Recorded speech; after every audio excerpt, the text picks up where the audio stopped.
start a painting with a color palette in mind, thinking about the juxtaposition of colors and how that might feel.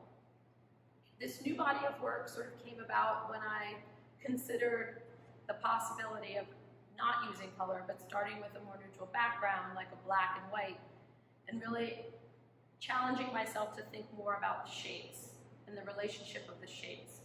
So I started this series with black and white. Balancing act was one of the first pieces that I started with.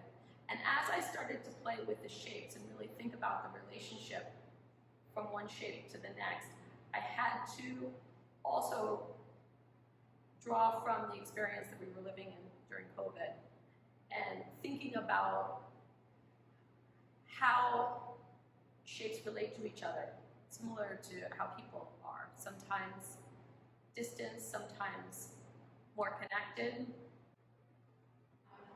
I guess I would consider myself an intuitive artist. I really don't start my work with a specific idea as to how it's going to come out. I start with a palette of color and then work my way through and see how things evolve as I go.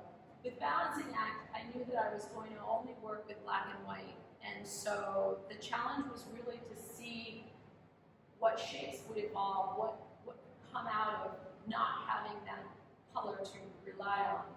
And I really started to think more about the shapes and the forms and the relationship between them. There's something so fragile and delicate, I guess, about these sort of larger shapes leaning on smaller shapes.